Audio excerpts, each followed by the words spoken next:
Vai. A universidade não pode fechar. Não fecha, preciso me formar. Gente, e a minha IC? Eu preciso começar ela. Não dá para fechar. Tem que ficar aberta de qualquer jeito. De qualquer jeito. É isso que mais se tem escutado nos corredores dessa universidade.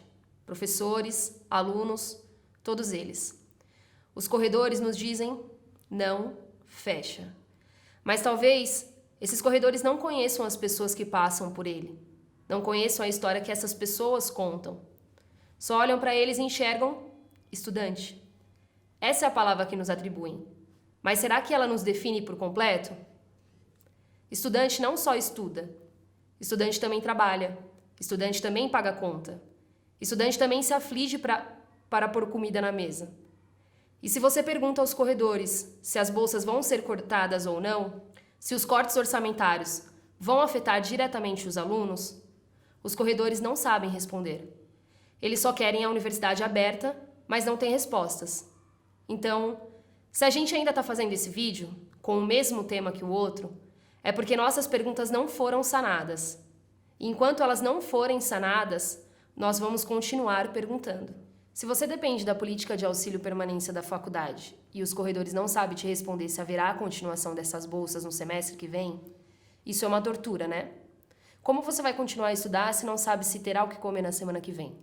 Eu sou a Aline Rosa, eu tô no 5º termo aqui na IFELESH, eu tenho 21 anos, eu sou bolsista PAP e moro com a minha mãe e só. E é isso, acho que pra apresentar, acho que é isso.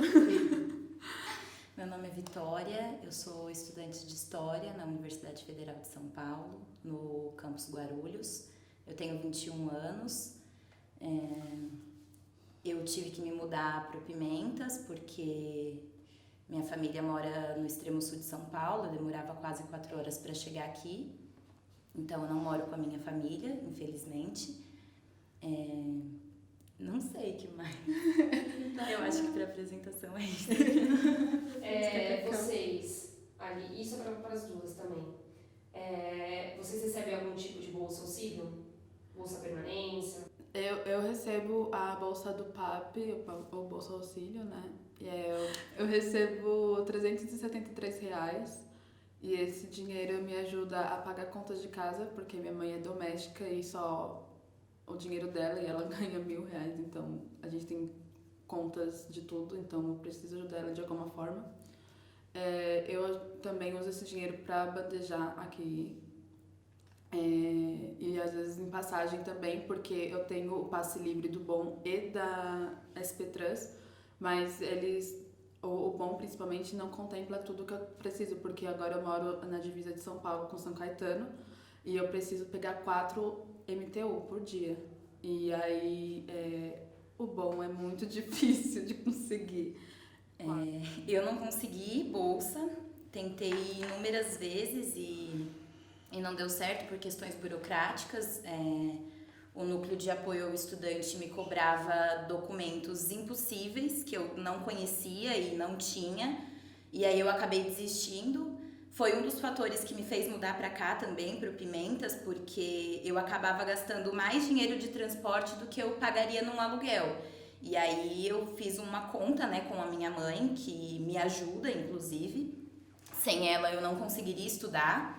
Ela faz o possível e impossível para me manter na universidade, até porque eu fui a primeira pessoa pobre da família e negra a entrar numa universidade pública. E para minha mãe isso é um orgulho. Então ela faz todo o possível para me ajudar. E como liberar o passe livre da MTU é muito burocrático, a gente acabou fazendo contas e viu que financeiramente era mais viável eu morar aqui do que fazer o transporte todos os dias. E eu acho que é muito do que a Aline disse também, né? A MTU é um transporte muito caro, e aí eu pagaria quase R$ 500 por mês de transporte só a MTU, sem contar a SP Trans, para ir e voltar da minha casa, né, da minha família. E o meu aluguel é R$ 200, o quarto que eu aluguei. Então, para mim valeu mais a pena, porque eu não tenho R$ 500 para pagar de transporte. eu estar na universidade não foi uma conquista só minha. Foi uma conquista da minha mãe, foi uma conquista da minha irmã. Minha mãe me criou e criou minha irmã, né? Ainda cria minha irmã sozinha, então... Ela olha assim pra mim e ela fala, nossa, é difícil, mas eu quero que ela termine, eu quero que ela tenha o sonho dela realizado, porque, nossa, e a minha mãe, a gente passou por muita coisa, muita mesmo, pra gente conseguir o mínimo. E eu acho que...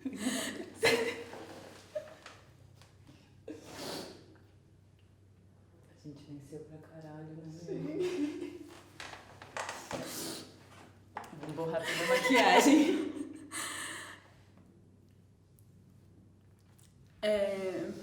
Eu não sei se tá já previsto na entrevista, mas eu e minha mãe, a minha mãe, ela me teve praticamente sozinha, meu pai pediu aborto e tal, e aí então ela preferiu ficar comigo. E aí no momento que ela escolheu ficar comigo, ela escolheu ficar sozinha também, porque ela só tinha eu. E a gente morava no Heliópolis. E lá a gente tinha uma vida bem complicada, a gente morava numa casa bem fodida, assim. Só esgoto dentro da casa, era desse nível. Chuva, a gente tinha medo de chuva, porque a chuva acabava com a casa toda. A gente demorou muito para poder sair de lá, a gente saiu de lá porque a prefeitura estava fazendo reurbanização de Heliópolis e aí viu que a casa estava muito fodida e retirou a gente. E aí a proposta foi, vocês têm 5 mil se vocês quiserem, ou se vocês esperam os prédios que a gente vai estar liberando para as famílias que estão sendo retiradas. E a gente esperou, mas esperou por muito tempo. Depois a gente foi pro aluguel que a prefeitura dá. E aí depois, agora que a gente tá morando nesse condomínio, e é aquela coisa, né? É bom e é ruim, porque finalmente a gente tem nossa casa, mas nossa casa daqui a algum tempo, por exemplo, porque a gente tem 3 meses pra pagar e a gente, tipo, como uso, não é nossa ainda. Depois desses 3 meses é que a gente começa a receber a documentação do apartamento, mas ainda assim o apartamento tá avaliado num valor que acho que era de 90 mil, alguma coisa assim. E até lá a gente tem que pagar prestações para a prefeitura. A minha ajuda a ajudar minha mãe nessa questão, porque a gente agora então tem novas contas. Então a gente tem contas de condomínio, conta disso, porque por fatura a gente tem que pagar R$250. Fora as contas comuns, então água, luz, telefone, não sei o quê. E aí, enfim, acho que o auxílio vem muito nesse sentido pra gente. A minha mãe, ela faz de tudo também por mim desde sempre, desde quando a gente tava lá na outra casa, passou pelo aluguel, não sei o que, porque ela sempre viu em mim uma oportunidade dela ter o que ela não teve. Aí você ficou falando e eu fiquei pensando como as nossas histórias são diferentes e semelhantes ao mesmo tempo, sabe? Minha mãe até hoje não tem casa própria. A minha vida inteira a gente morou de favor mesmo na casa das pessoas, porque também minha mãe nunca teve condições de pagar o aluguel, então eu posso contar umas 7 casas de pessoas diferentes que abrigaram minha família, né? Minha mãe, eu e minha irmã. E... assim, muitas casas, todos nas periferias da zona sul de São Paulo. E aí, quando eu tinha 9 para 10 anos, a gente foi pra casa atual, né? Que é onde minha família mora, que é a casa do meu avô. E por que eu tô falando isso? Porque um dos motivos pelos quais eu não consegui o auxílio foi porque eu não consegui provar uma documentação de moradia, né? Então, eu colocava o endereço da minha mãe e aí eles pediam um documento que comprovasse que, sei lá, ou a gente morava de aluguel ou que a casa era nossa, mas não era nenhuma das duas coisas, porque a casa não é da minha mãe, a gente também não paga aluguel, então foi negado isso a mim, burocraticamente falando. A Unifesp também me cobrou documentação do meu pai, de renda e de que se ele não me ajudasse, então que ele teria que fazer uma carta reconhecida em cartório, afirmando que ele não me ajudava. Só que eu nunca tive contato com meu pai, então pra mim era impossível conseguir qualquer documento que tivesse relação a ele, sabe? E aí eu ainda tentei ir atrás dele pra tentar esses documentos, mas não deu certo, porque assim, eu tenho 21 anos. Até hoje ele não me ajudou com absolutamente nada, sabe?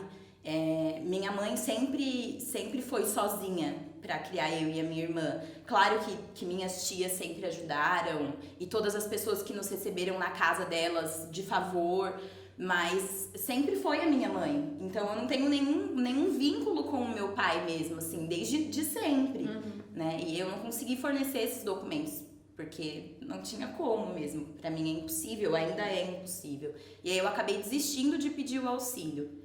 Minha mãe me ajuda, muito, inclusive, assim, grande parte da minha sobrevivência na universidade vem da minha mãe, a maior parte mesmo. Ela, como eu falei, a gente mora de favor, né? Então, assim, ela poderia, sei lá, alugar uma casa pra morar comigo e minha irmã e sair da casa, tipo, cedida, mas ela optou por continuar na casa cedida e pagar o meu aluguel aqui. Então, é uma escolha, né? Ela abriu mão de muita coisa que, sei lá, durante anos ela tentou construir pra gente não morar mais de favor, mas ela abriu mão disso pra me ajudar e me manter na universidade. Mas, ainda assim, o dinheiro que minha mãe me manda todo mês, que paga o meu aluguel, que paga contas básicas, não supre algumas outras necessidades. Então, eu faço artesanato, eu faço bonecas pretas de tecido, bolsas de tecido, chaveirinhos de tecido, e vendo pela internet e até mesmo dentro do campus da universidade, para me ajudar a comer. Assim. Basicamente é isso, para me ajudar a comer. E para me ajudar a ter um pouco mais de dignidade aqui, porque é muito hostil viver longe da família, né?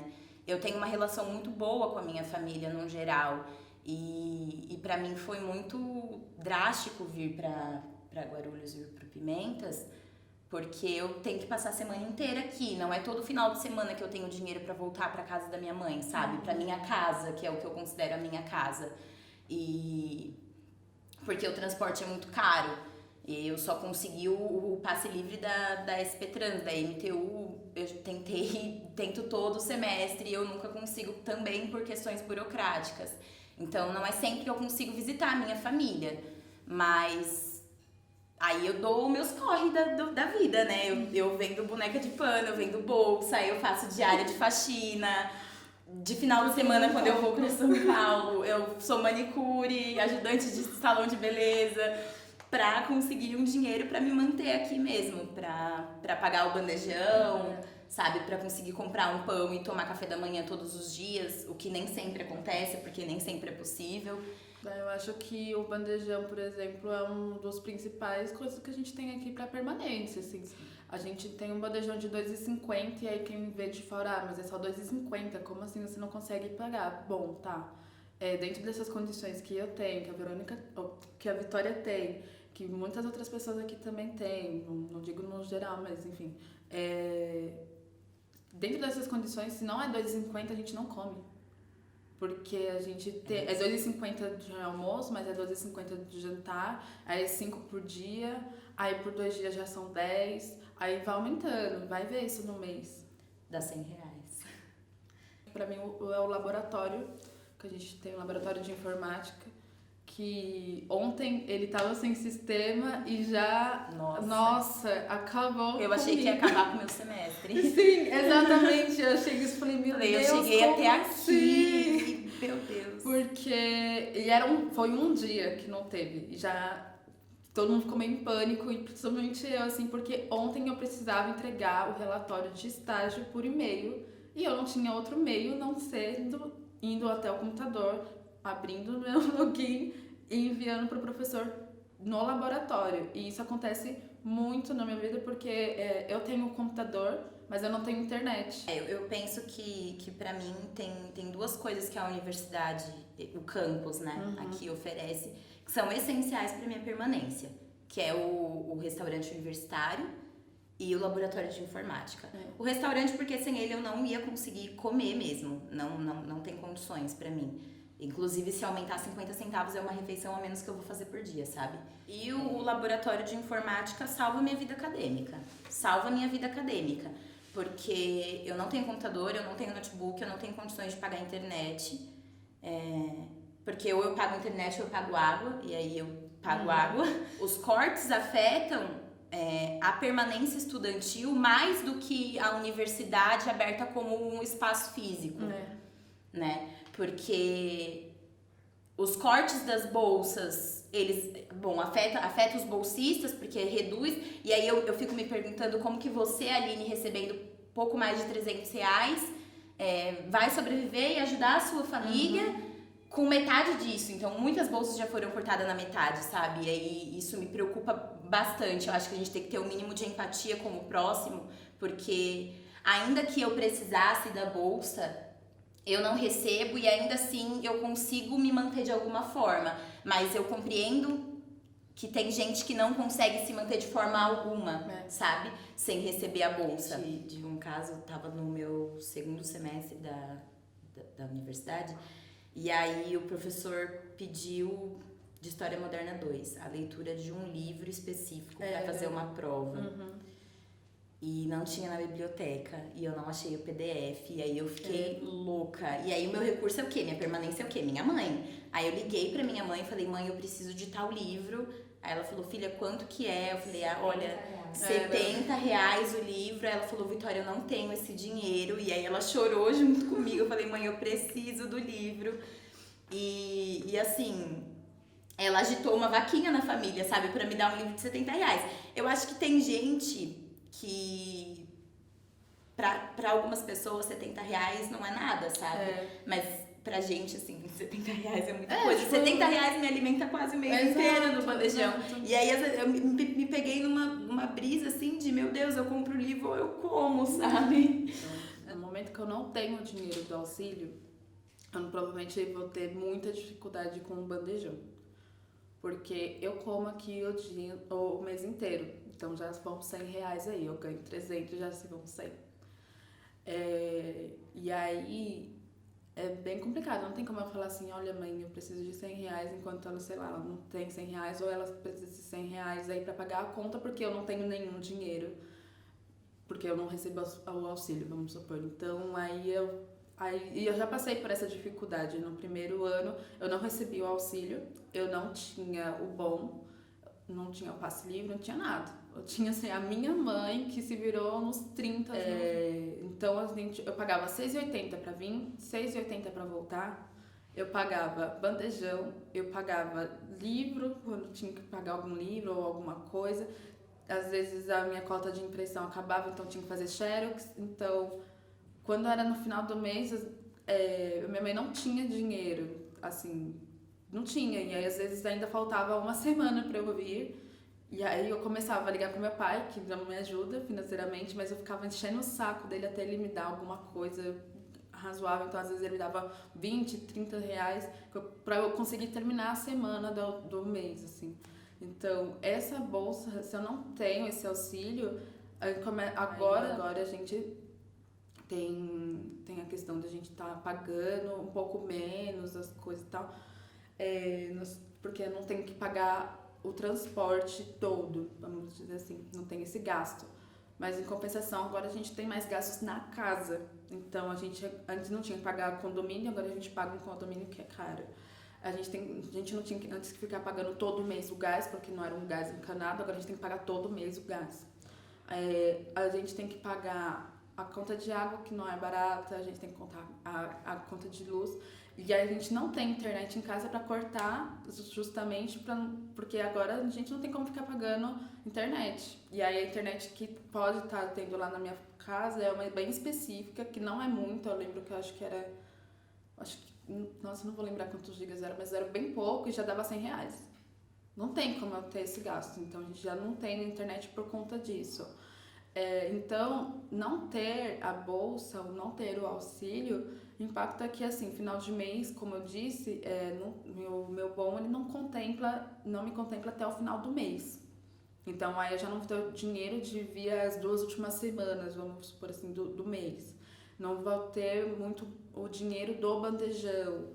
Eu não vou ter o dinheiro de pagar, porque assim, eu e minha mãe divide as contas de casa. Então, eu pago a água e a luz, e às vezes o condomínio, quando não dá pra ela. Então, já não vou ter esse dinheiro. Então, dos 1.000 dela, ela vai ter que ainda usar muito mais pra poder pagar a conta. Então, eu acho que esse tipo de coisa, assim, é o que mais impacta na minha vida, assim, não ter o auxílio mais agora. Quando eu cheguei pra minha mãe falando assim, mãe, não vai ter mais o auxílio, provavelmente é bom a gente começar a se preparar pra isso. Ela falou, pelo amor de Deus, então vamos começar a ver algum trabalho, alguma coisa, vamos se organizar de novo. Não dá então pra ficar contando, então vamos tentar já se reorganizar e tal. E aí é isso, tipo, a gente agora... Antes de eu falar como os cortes me afetam, eu queria puxar um pouco o gancho do que a Aline falou agora por último, do sentido de que a mãe dela pega e fala, não, vamos reorganizar e ver um trabalho. Isso pra mim é muito triste. E eu acho que as pessoas deveriam se sensibilizar com isso. Porque é muito fácil a gente falar que, mas não tem auxílio, vai trabalhar, sabe? Quando o nosso colega tá do nosso lado e vem de carro pra faculdade, sabe? Sim. E pega um Uber de São Paulo até Guarulhos pra vir. E ele não precisa trabalhar, ele tem o dia inteiro pra estudar e tirar as melhores notas. E aí, eu acho que quem tá de fora da universidade, não conhece a universidade pública, e o tanto que a gente precisa fazer aqui dentro pra se manter academicamente bem, é muito fácil dizer que a gente precisa trabalhar. E aí eu acho que volta muito naquela ideia, né, de que quem precisa trabalhar é o pobre. Porque aí quem vai precisar trabalhar porque vai perder na permanência universitária é o pobre. Então, assim, o pobre, ele precisa trabalhar, né? Então, nunca é direito nosso, então, a gente só estudar, como qualquer outra pessoa que tem dinheiro pra se manter dentro da universidade. Isso me deixa muito brava. Impacta totalmente na nossa vida acadêmica, né? Sim. Porque, assim, uma vez que você tá trabalhando, você passa o dia inteiro trabalhando, você corre pra cá, aí a sua aula começa às 7h30 e só consegue chegar às 8h. Você já perdeu um pedaço da aula. Aí você sai ainda mais cedo, porque a aula termina às 10 ou 10h30, você tem que sair mais cedo porque seu ônibus sai às 10 em ponto. Não tá nem querendo saber se você vai sair 10h30. Então você já perde outro pedaço da aula. Final, começo, já perdeu. Aí você ainda não tem muito tempo pra você ler os textos. Aí você lê no transporte público assim, ó. Aí o texto é super complexo, tem ideias ali na entrelinhas que você tem que estar atenta. E aquele texto é o texto que vai cair na prova. Lascou, porque você não entendeu muito bem o texto. Aí você tem que estar lá na prova o texto. O professor vai te pedir, olha, eu quero saber as ideias principais, eu quero saber o que o autor fala, eu quero saber não sei o que. E aí você fala assim, eu entendi meia coisa aqui, que é o que eu vou pôr. Tem pessoas que acham que muita gente ganha dinheiro de graça na universidade, que é sustentado pelo governo. Mas a realidade é que muita gente que precisava receber, nem recebe. Para conseguir o auxílio é um processo super burocrático. A universidade vai ficar aberta para os professores e alunos. Mas se ela vai ficar aberta, quem vai abrir os portões dela? Esses cortes também afetam os terceirizados, os seguranças, as pessoas que ficam na portaria. Tudo bem, a universidade não vai funcionar sem seguranças. Mas ela pode demitir os funcionários que conhecemos e contratar um que seja mais barato. Trabalho terceirizado é assim, né? Bom dia, seu Carlos. Ué, por que o portão abriu atrasado hoje? O segurança foi trocado, tá se adaptando ainda. Cadê o seu Carlos? Bom, pelo menos a universidade tá aberta, né? Esses cortes afetam essas pessoas. Se for para pagar a conta, quem vai começar a pagar a conta são os trabalhadores pobres e os alunos periféricos e pretos. São eles que vão sair desses espaços. E sem eles, o que é que sobra nesses espaços?